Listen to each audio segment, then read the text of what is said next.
Bueno, Salmo 106, 23 dice: y trató de destruirlos si Moisés su escogido no se pusiera al portillo delante de él para apartar su ira, para que no los destruyese. Vuelvo a leer: y trató de destruirlos si Moisés su escogido no se pusiera al portillo delante de él para apartar su ira, para que no los destruyese. Ahora vamos a leer Ezequiel 22. Ezequiel 22, verso 30. Ezequiel 22, verso 30. Y busqué de ellos hombre que hiciese vallado y que se pusiese al portillo delante de mí por la tierra, para que yo no la destruyese, y no lo hallé. Vuelvo a leerlo. Ezequiel 22, 30. Y busqué de ellos hombre que hiciese vallado y que se pusiese al portillo delante de mí por la tierra, para que yo no la destruyese, y no lo hallé. Amén. Vamos a orar. Padre nuestro que estás en los cielos, te quiero pedir por este mensaje, quiero pedir que por favor utilice mi vida. Gracias por este culto, gracias por estos hermanos que acá, por esta buena asistencia. Gracias por la obra que tú estás haciendo en Marinilla, Señor. Es una obra especial. Te pido que, Señor, destruyas cualquier orgullo, vanidad, que queme, Señor, cualquier cosa que quiera destruir esta obra, que es de bendición para los hermanos, para la gente de este pueblo, Señor. Muchas gracias, Señor, por permitirme estar acá y por este mensaje. Te pido que así como fue de bendición para los hermanos en Copacabana, sea lo mismo de bendición para los hermanos aquí en Marinilla, en cualquier otra parte donde puedan escuchar o ver este mensaje, Señor. Pongo en tus manos, Señor. No soy nadie, Señor. Soy una persona común y corriente, como cualquier otra, Señor. Delante de ti, Señor, te pido que por favor me utilices. A pesar de eso, Señor, en el nombre de Jesús. Amén. Amén. Bueno, mis hermanos, este es un mensaje sobre el liderazgo. Pienso yo que la iglesia no es un lugar para estar siempre hablando de liderazgo. Creo que hay otras conferencias y hay lugares donde hacen conferencias de liderazgo y cómo hablar con la gente y cómo expresarse en público y cosas como así, cómo administrar bien y todas esas conferencias. Pero donde la Biblia habla de liderazgo, pues habrá que hablar. Y este es un mensaje sobre un tipo de liderazgo que muestra la Biblia. De la primera cosa, hermano, que me sorprende en los versículos que leímos, es que nos está hablando del hombre en el portillo, o sea, el hombre que está ahí al frente, que está ahí por cuidar, por aguardar, por cuidar a un pueblo. Entonces nos está hablando de ese hombre, y lo que me sorprende en primer lugar es que no habla de muchos hombres, ni habla de un grupo, sino que habla de una persona, de un solo hombre. Eso para mí es importante, porque está diciendo, si tan solo uno estuviera o hubiera estado en el portillo, si tan solo uno, Moisés, o en este caso otra persona, hubiera estado ahí, yo no destruiría, yo no hubiera acabado con la ciudad, yo la hubiera guardado. Entonces mire que es increíble o es sorprendente este asunto de que se esté hablando de un solo hombre, de una sola persona, que por una sola persona el pueblo puede ser guardado, puede ser cuidado. Amén. Por una sola persona. El primer texto que leímos del Salmo 106 habla de Moisés, y vuelvo a leer el texto: y trató de destruirlos, ese es Dios, trató de destruirlos si Moisés, su escogido, no se pusiera el portillo delante de él para apartar su ira, para que no los destruyese. Entonces ahí está hablando de Moisés.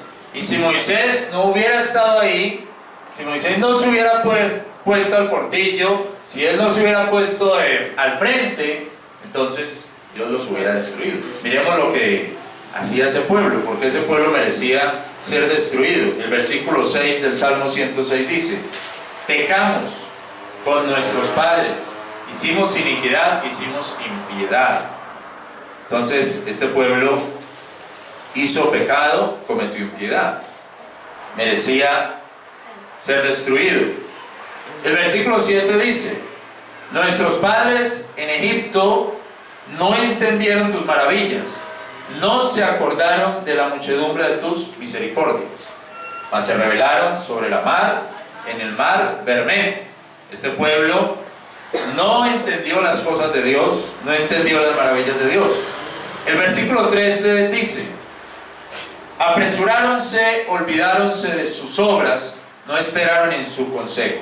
Este pueblo, hermano, entonces se apresuró, se olvidó de las obras de Dios y no esperó en el consejo de Dios. Por eso merecía ser destruido, ser acabado.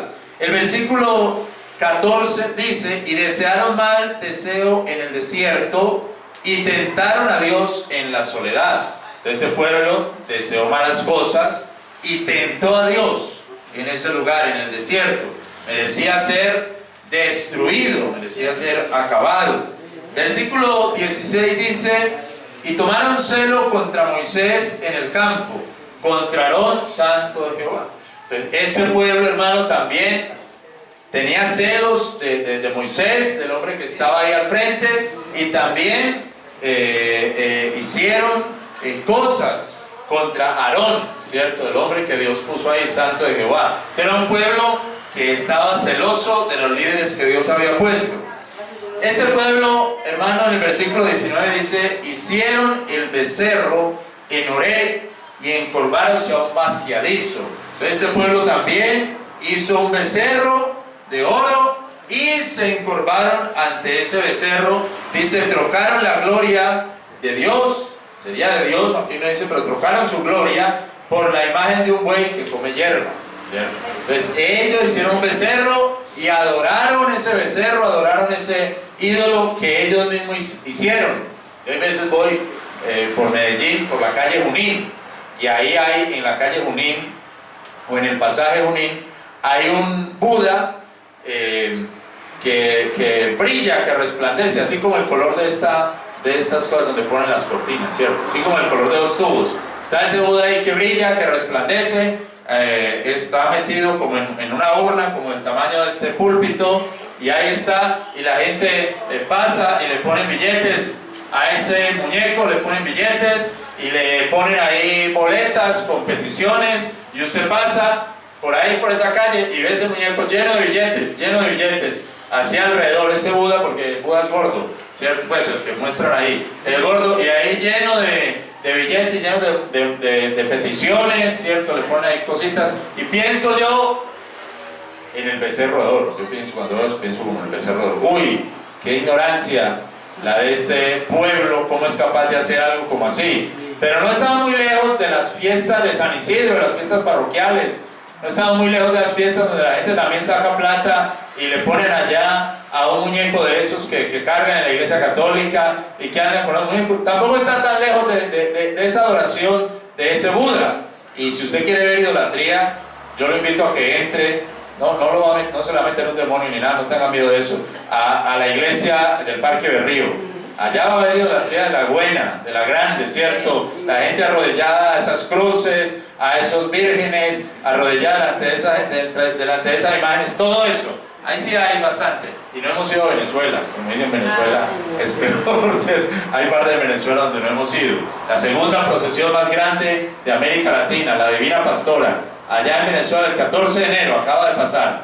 Y la gente va, 4 millones de personas allí, a ver esa imagen de esa mujer, que esa no es la Virgen María, la imagen de ese ídolo y la Divina Pastora, y hasta un diseñador que le hace vestido a las reinas y todo, le hace el vestido a ese muñeco, la Divina Pastora, a ese ídolo de Venezuela, a San Gregorio. Y bueno, y la primera más grande es en México, Guadalupe, ¿cierto? La guadalupana, la Virgencita de los Indios, ¿cierto? Ahí está, hermano, toda la idolatría. ¿Sabe qué, hermano? Pueblos, hermano, que nada más pensando en su idolatría, como aquí, pues merecían ser destruidos, todas esas cosas. Pero dice el versículo 23 del Salmo 106: y trató de destruirlos. Si Moisés, su escogido, no se pusiera al portillo delante de él, para apartar su ira, para que no los destruyera.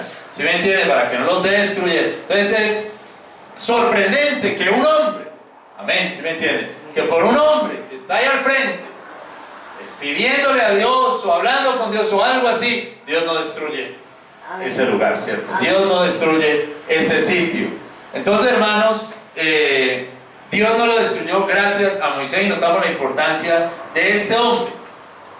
Mirando el pasaje de Ezequiel, hermano, podemos entender por qué razones, en qué tiempo, en qué momento es que se debe estar ahí frente al portillo. Buscamos Ezequiel capítulo 22 y vamos a leer desde el versículo 24. Ezequiel capítulo 22, vamos a leer desde el versículo 24. En el segundo texto que leímos, Ezequiel 22, 24, dice: Hijo del hombre, di a ella, tú, tierra eres no limpia, ni rociada con lluvia en el día del furor. La conjuración de tus profetas en medio de ella, como león bramando que arrebata presa, tragaron almas, tomaron haciendas y honra, aumentaron sus viudas en medio de ella. Sus sacerdotes hurtaron mi ley, contaminaron mis santuarios. Entre santo y profano no hicieron diferencia, ni entre inmundo y limpio hicieron diferencia. Y de mis sábados escondieron sus ojos, y yo era profanado en medio de ellos. Sus príncipes en medio de ella como lobos que arrebatan presa, derramando sangre para destruir las almas, para seguir la avaricia. Sus profetas los embarraban con lodo suelto, profetizándoles vanidad y adivinándoles mentira y diciendo: así dijo el Señor Jehová, y Jehová no había hablado. El pueblo de la tierra oprimía de opresión y robaba robo, y al afligido y menesteroso hacían violencia, y al extranjero oprimían sin derecho. Y busqué de ellos hombre que hiciese vallado, que se pusiese al portillo delante de mí por la tierra, para que yo no la destruyese, y no lo hallé. ¿Amén? ¿Sí? Y no lo hallé, no lo encontró. Pero aquí está el momento cuando uno se tiene que poner al frente, cuando uno se tiene que poner al portillo. Aquí está el momento, y vamos a ver cuándo es, cuándo pasa eso, cuándo es ese instante. Empecemos, hermano, en el versículo 25, que dice: la conjuración de sus profetas en medio de ella, como león bramando que arrebata presa, tragaron almas, tomaron haciendas y honra, aumentaron sus viudas en medio de ella. Si usted nota, el versículo 24 dice: esta tierra no es limpia, y empieza a decir por qué no es limpia. ¿Cuál es el problema? ¿Qué es todo lo que tiene? Esta tierra no es limpia, ¿por qué no es limpia? Y empieza a decir por qué no es. Y de ahí empieza a mostrar. Y lo primero que muestra es: los profetas conjuran. El conjuro es un juramento, es pactar por medio de juramentos, como una conspiración. Hablar con este, hablar con aquel, hablar con este, ponerse de acuerdo sobre algo. Esa es una conjuración. Usted no dice nada, yo no digo nada, y nadie sabe nada. Así dice la gente. Ya, usted no dice, yo no digo, y nadie sabe. La impunidad. Nadie se dio cuenta. No se puede. ¿Sí me entiende? No se puede. ¿Por qué? Porque aquí dice: ahí están los profetas conjurando, ideando, maquinando, hablando entre ellos, en silencio. No. Es como un cartel, como el cartel de los pañales. El cartel de los pañales. Ah, hay 4 que vendemos pañales. Venga, reunámonos, tomemos café o tomemos vino. Yo no tomo café toman los pobres, ¿cierto? Ellos toman ese champaña y esas cosas. Tomamos allí champaña y subamos los precios todos. De todas maneras tienen que comprar pañales. Y no digamos nada, que nadie se dé cuenta. El cartel del cemento. También son como 4 o 5 que venden cemento, no son muchas. Subamos todos el precio al mismo tiempo y ya. No. Entonces, hermanos, un buen ejemplo de estas conspiraciones lo tenemos en Daniel capítulo 6. Vamos a Daniel capítulo 6.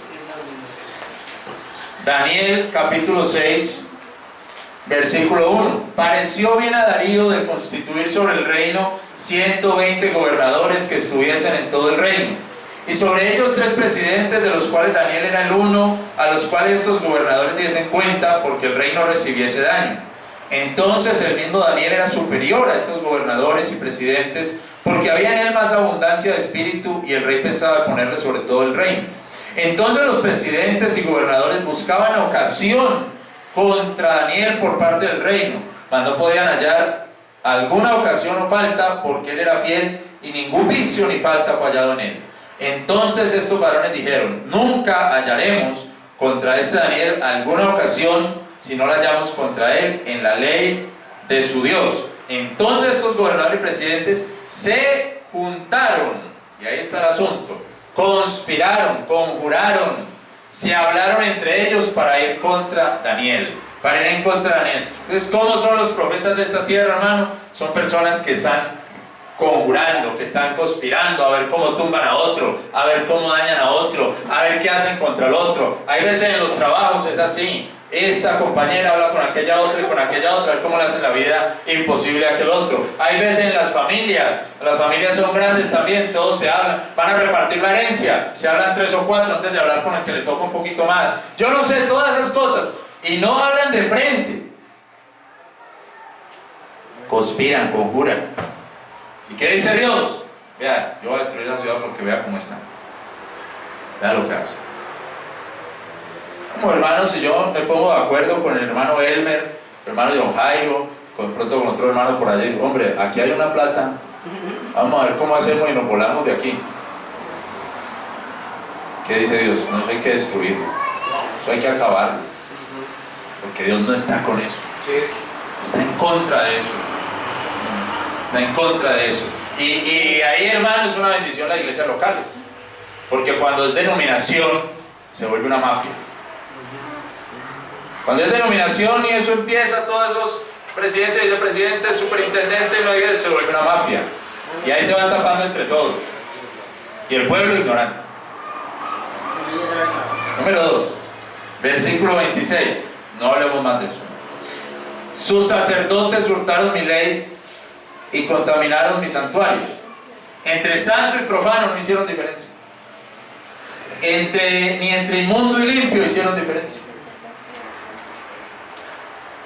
Y de mis sábados escondieron sus ojos, y yo era profanado en medio de ellos. Usted sabe, hermano, que en la ley el sábado era el día de descanso. Yo creo que hoy día no hay día, todos los días son para Dios. Pero en la ley era el día, el sábado, y había que guardarlo. Pero esta gente dice que no le importaba para nada. No les interesaba. No hacía diferencia entre lo santo y lo profano, entre lo limpio y lo inmundo. Y eso me recordó el Isaías capítulo 5, el pasaje de Isaías capítulo 5, el verso 20.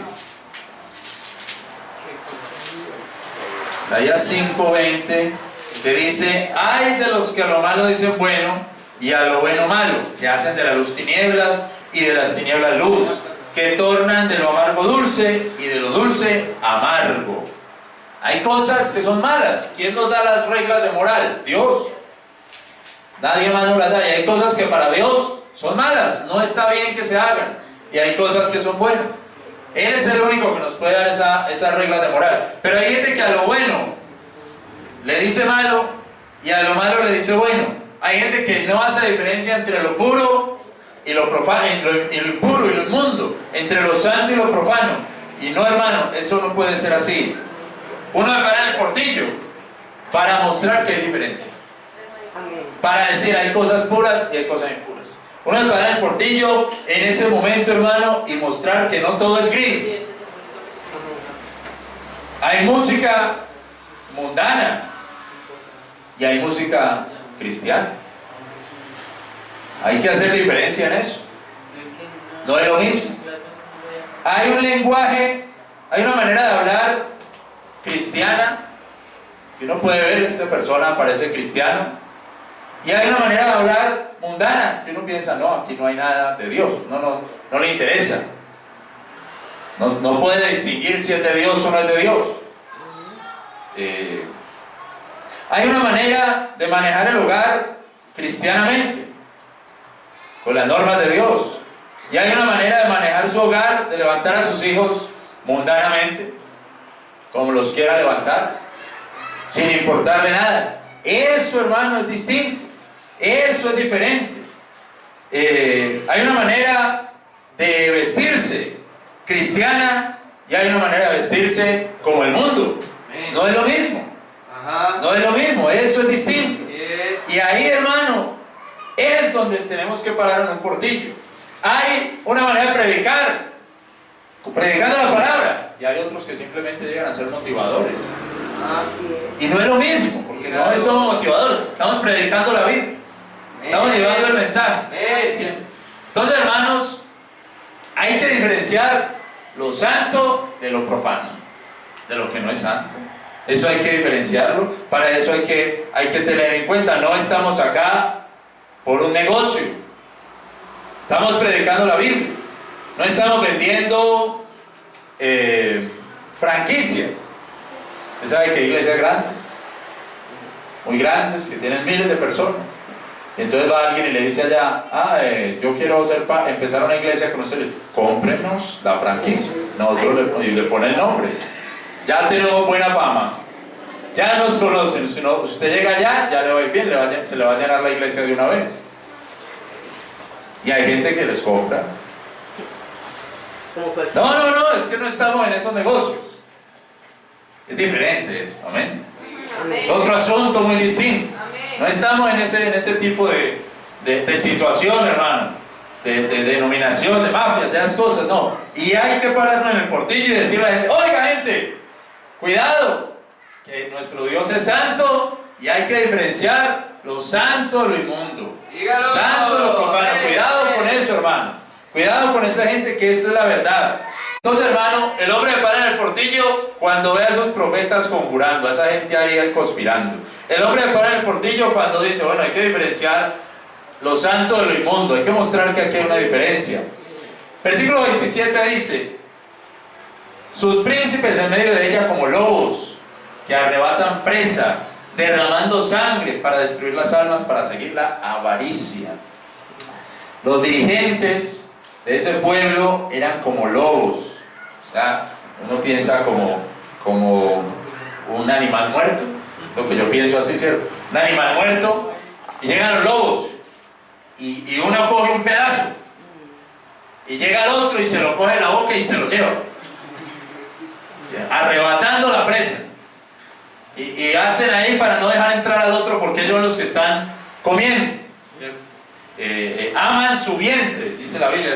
Esa gente ama su vientre, no aman las almas, aman su vientre.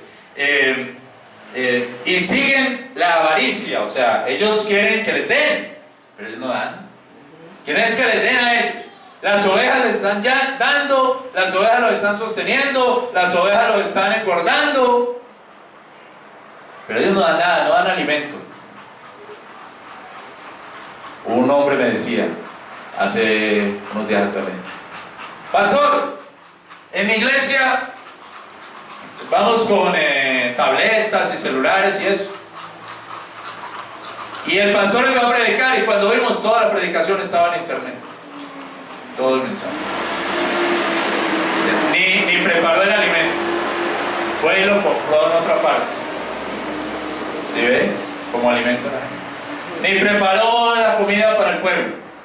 Buscó por allá una predicación en internet y la vio. Viendo a ver cómo ellos le dan, pero él no da. No se puede. No se puede. Mire, segunda de Pedro 2:3. Segunda de Pedro, capítulo 2, versículo 3. Segunda de Pedro, capítulo 2, versículo 3. Bueno, veamos el versículo 1. Pero hubo también falsos profetas entre el pueblo, así como habrá entre vosotros falsos enseñadores, que introducirán encubiertamente herejías de perdición, negarán al Señor que los rescató, trayendo sobre sí mismos acelerada perdición. Muchos seguirán sus perdiciones, por los cuales el camino de la verdad será blasfemado, y por avaricia harán mercadería de vosotros con palabras fingidas, sobre los cuales la condenación ya de largo tiempo no se tarda y su perdición no se duerme. Y tenemos, hermano, ejemplos de cómo hacen mercadería, de cómo consiguen la plata de la gente. Un amigo me decía, vea, pastor, yo fui con mi mamá a la iglesia y ese día estábamos allá y dijeron, bueno, vamos a orar por su prosperidad, porque hermanos están muy mal económicamente, entonces vamos a orar por su prosperidad. Saquen un billete, ténganlo en la mano derecha, porque yo no sé por qué en la mano derecha, no es en la izquierda, sino en la derecha. Ténganlo en la mano derecha, levante ese billete ahí en la mano, vamos a orar que Dios se lo multiplique, se lo triplique, se lo cuadruplique, para que usted tenga la bendición. Cuando dicen ellos, la gente ve, uy no, entonces un billete de 5.000, no puedo sacar uno más grande, porque es para que me lo cuadruplique, ¿sí? No de 20. No de 50. No de 50. Y estaba mi amigo con la mamá, y ellos dos hicieron esa, levantaron el billete y el predicador, no, multiplícales esto, cuadruplícales, gracias Señor, bueno, todo eso. Gloria a Dios. ¿Tienen fe? Amén. ¿Tienen fe que eso va a pasar? Amén. Bueno. Entonces, ese que tiene en la mano, tráigalo y póngalo aquí. Ese que tiene en la mano, tráigalo. Entonces mi amigo pasó y fue y lo llevó, porque tenía uno de 2.000. Y vean que la mamá no pasaba, porque tenía un billete bueno, un billete grande. Y la mamá muy triste, ay, entonces no tengo, la quedó culpada, no tengo fe. ¿Sabe qué es eso? Un mercader. Sí, ¿sabe qué ese hombre quiso? Un mercader. Ahí se consiguió un montón de plata. Ese es un mercader, hermano. Un avaro. Él después no va a preguntar cómo está la gente. Ya le consiguió lo que necesitaba. Un mercader. Y había otro que decía, hermano, nunca abra cuenta bancaria, no tenga cuenta en el banco, porque la Biblia dice, no os hagáis tesoros en la tierra, traiga todo eso para la iglesia. Pero la misión sí tenía cuenta bancaria, porque no les prestaban para comprar. Pero los hermanos no podían. Traiga todo eso para la iglesia. Y hermanos, y así vemos cuánta avaricia, cuántos hombres engañando al pueblo, aún al pueblo de Dios. ¿De qué manera los engañan, hermano? Y hay que pararse en el portillo a decir eso. Mire lo que hoy están diciendo. Vaya a Isaías 55. Isaías 55.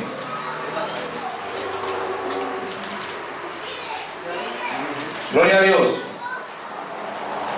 Isaías 55, versículo 1. Oh, todos los sedientos, dice Dios, venid a las aguas. Y los que no tenéis dinero, venid, comprad, comed, venid, comprad, sin dinero y sin precio, vino y leche. ¿Por qué gastáis el dinero no en pan y vuestro trabajo en no por hartura? Oídme oyendo y comed el bien, y deleitarse a vuestra alma con grosura. Abajad vuestras orejas y venid a mí, oíd y vivirá vuestra alma, y haré con vosotros concierto eterno, las misericordias firmes a la vida. ¿Sabe qué están diciendo hoy? Que se puede comprar sin plata. Así. ¿A usted le gusta la casa? Vaya, cómprela. No tengo plata, vaya, haga el préstamo y haga todo lo que haya que hacer. Compre sin plata, dice la Biblia. Por el versículo 1, que dice, venid, comprad sin dinero. Entonces, la gente va a ir a una casa que vale 100 millones de pesos y dice, no, pero yo que tengo, ¿cómo me gano el mínimo? Pero voy a creerle a Dios. La Biblia dice en Isaías, comprad sin plata, comprad sin dinero. Voy a ver, y hacen todo el negocio, le piden rebaja al dueño de la casa, el señor le rebaja 5 millones, no, le cogen 95, van, y después el señor dice, no volvió a aparecer el muchacho que me iba a comprar la casa, porque no le llegó la plata, no le prestaron la plata. Y él estaba muy seguro.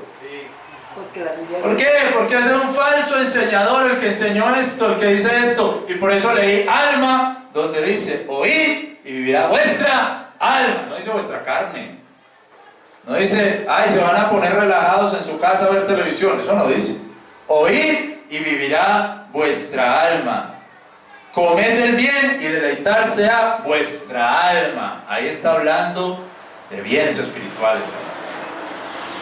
Ahí está hablando de la salvación, que es sin precio, que es gratis. Amén. No hay que pagar nada de la salvación. Amén. Ahí está hablando de lo espiritual, hermano. Pero ¿cómo hacen estos mercaderes, estos ávaros, que todo lo espiritual lo vuelven material? Lo vuelven material. Y hoy día alguien está predicando eso. Y la gente lo sigue, lo cree. ¿Dónde voy? Y sus profetas lo embarran con lodo suelto, profetizándoles vanidad y adivinándoles mentira, diciendo, así dijo el Señor Jehová. Y Jehová no había hablado. Jehová no había hablado. Entonces el lodo suelto es como que empiezan a construir y eso se les cae ese muro. Pañitos de agua tibia, ¿cierto? Puro analgésico que no lo va a aliviar porque no saben cuál es el problema. Ahí como porque pasa el dolor. Esa no es la predicación. Ese no es el mensaje. Eso es lodo suelto. Y eso no se puede, hermano. Ahí va a ir a la raíz del problema. Amén. A ver cuál es el problema. Y salgamos de esto. Amén. Entonces no es lodo suelto. Y vamos a leer Jeremías. Mire Jeremías 6. Quiero ponerles un ejemplo. Jeremías 6, versículo 13. Jeremías 6:13 dice: porque desde el más chico de ellos hasta el más grande de ellos, cada uno sigue la avaricia, y desde el profeta hasta el sacerdote todos son engañadores, y curan el quebrantamiento de la hija de mi pueblo con, ¿qué dice ahí? Liviandad. Curan el quebrantamiento de la hija de mi pueblo con liviandad, diciendo, paz, paz, y no hay paz, y no hay paz. Livianamente, o sea, con publicidad, o diciendo que ya las cosas están mejor, o hablando muy bien, pero nada, no hay paz. Quiero dar este ejemplo, hermanos, porque nos toca a nosotros. Yo espero que el gobierno firme con la guerrilla. Yo oro por el presidente, porque la Biblia me dice que debo orar por los mandatarios. Yo oro por el presidente y espero con todo mi corazón que firme con la guerrilla, con las FARC y con el ELN, que son las guerrillas. Pues yo no sé si el ELN todavía existe, pues, pero con las FARC por lo menos, que firme, ¿cierto? No sé dónde está el ELN, pero bueno, que firme con ellos también. Pero hermanos, no va a haber paz, no va a haber paz. El asunto de ponernos paz y paz y paz, no, es un asunto publicitario. No va a haber paz, hermanos. Este es un país donde hay muchos lugares donde siembras la coca, la hoja, hay muchos lugares donde la producen, la cultivan, y hay muchos lugares donde la pueden vender. Brasil no tiene guerrilla, está lleno de guerra ahí en las favelas. México no tiene una guerrilla de México que ni molesta, pues, los zapatistas. ¿Y cómo está México? ¿Cómo está el norte de México? Eso es una guerra peor que la que hay aquí. No, pues Francia nunca ha tenido guerrilla. Vean lo que pasó hace 2 semanas, la semana pasada. Antepasada. Hermanos, hay que decir la verdad. ¿Cuándo va a haber paz? Tiene el que tiene a Cristo. Gloria a Dios. El que tiene a Cristo. Oramos por el presidente, oramos por el gobierno, pero hermano, paz el que tiene al Señor Jesucristo. Esa es la paz que necesita este mundo.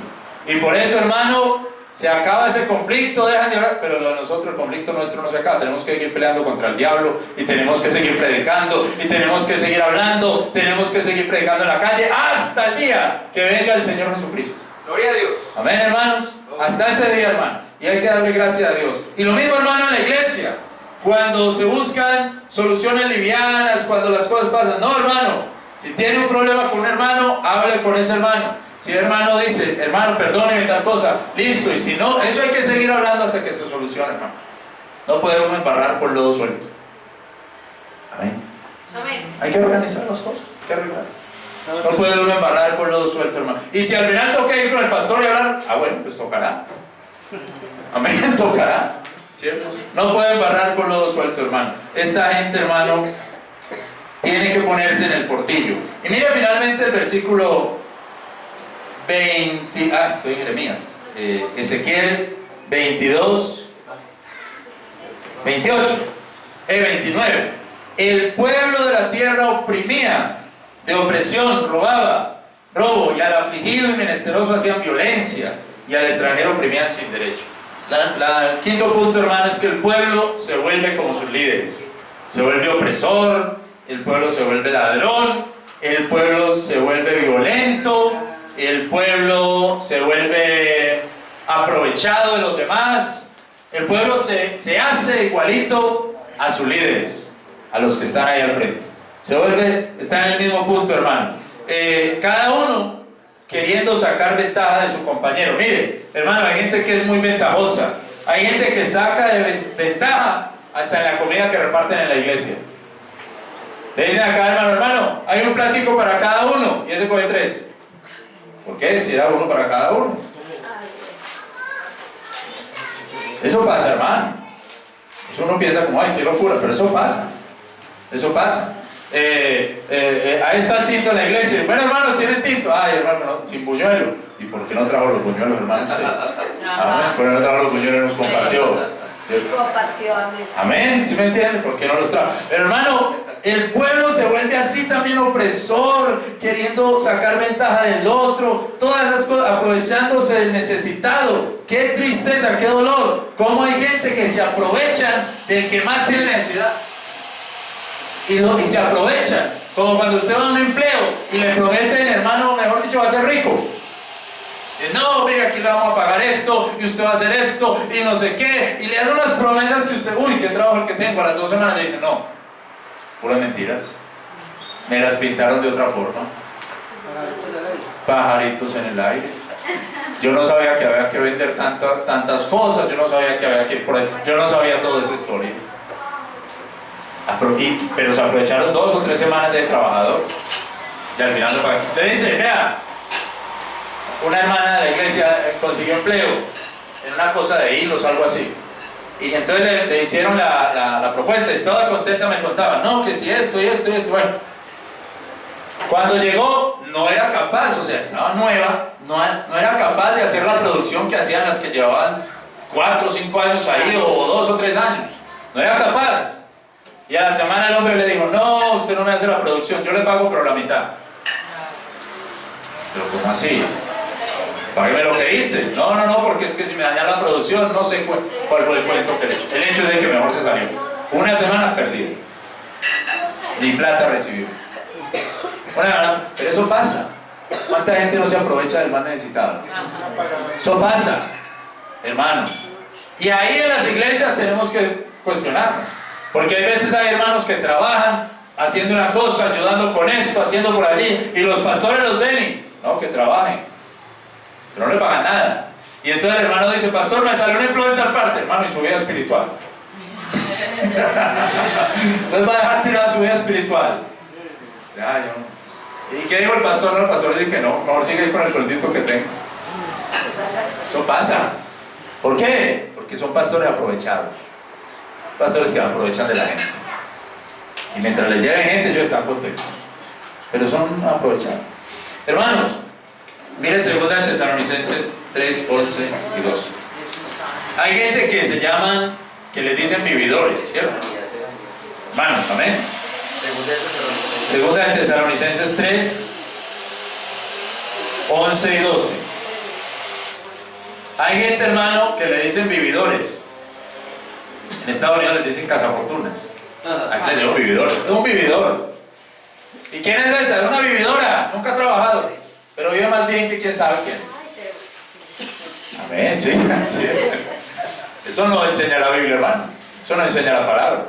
Mira lo que dice el 2 Tesalonicenses 3, 11. Porque oímos que andan algunos entre vosotros fuera de orden, no ocupándose en cosa alguna, es un vividor, no ocupándose en cosa alguna, sino en indagar lo que no les importa. Pues tan duro eso, ¿cierto? No se ocupan en nada, solamente lo que hacen es indagar, preguntar lo que no les importa. Así de sencillo. Uy. Eso hay que leerlo como 10 veces. Y no ocupando en cosa alguna y no indagar lo que no les importa. Y a los que son tales, mandámosles y rogamos por nuestro Señor Jesucristo, que trabajando con silencio coman su propio pan. Amén. Hay que trabajar y de lo que trabajemos nos comemos nuestro propio pan. Amén. Sí. No llegar a la hora del almuerzo siempre de los hermanos. Cierto, llegar al mediodía y a las 6 de la tarde a ver qué almuerzo hicieron los hermanos. Bueno, o si el hermano tiene un taxi, hermano, me llevan el carro. Oh, pero vale tanto la carrera. Amén. Amén, ¿sí me entiendes? Pero vale tanto la carrera. El hermano decía amén muchas veces. No sabíamos. Pero eso no es un taxi, hermano. No tiene taxi. Es servicio público, pastor. El suyo no es taxi, amén. Es un carro familiar. Es diferente, sí, es diferente. Pero el hermano que se la gana ahí en el taxi, sí, hermano. Porque yo he conocido gente así. En iglesia los hermanos tienen taxi y salen, hermano, ¿y cuántos de...? No, hermano, me dio pena con el hermano. ¿Cómo así? De su trabajo. De su trabajo. A un hermano, hay veces que venimos hermano romano o algo, y no, hermano, ¿cuánto le colaboramos con la gasolina, con la cosa? Porque nos trajo. Es más cómodo. Hermanos, hay que ponerse en el portillo en estas situaciones. Yo he escuchado mensajes del hombre en el portillo o en la brecha, pero no veía como todas estas situaciones que están antes, que Dios dice. Los profetas hacían esto, los líderes hacían esto, el pueblo hacía esto, toda esta gente hacía esto, y por eso es que yo busqué un hombre ahí en el portillo.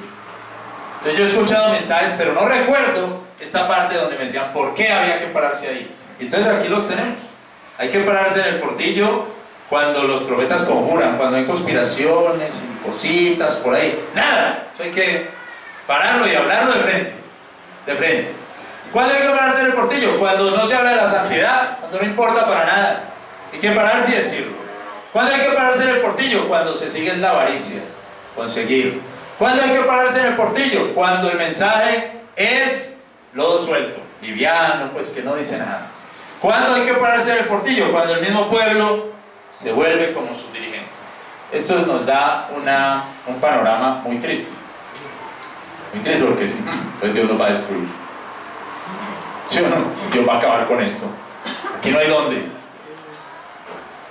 Pero resulta que el portillo es como un hueco en el muro de la ciudad. La ciudad estaba rodeada, en este caso, la ciudad estaba rodeada por un muro, como ciudades antiguas, pues como Cartagena, ciudades rodeadas por una muralla, por un muro. Cuando una tropa iba a entrar, unos enemigos, entonces empezaban a hacer un hueco en la pared, hasta que hacían el hueco. Eso le llama una brecha o un portillo. Y por ese hueco entraban.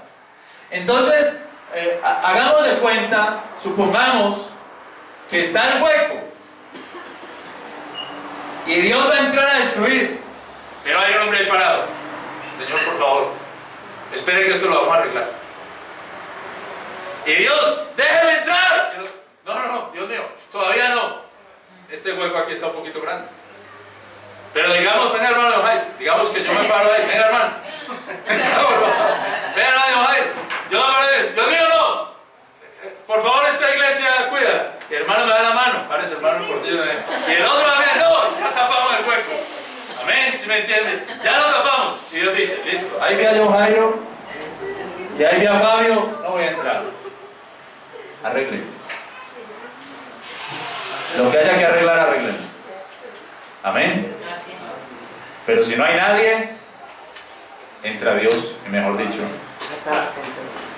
Amén. Amén. Sí, entra Dios, y mejor dicho.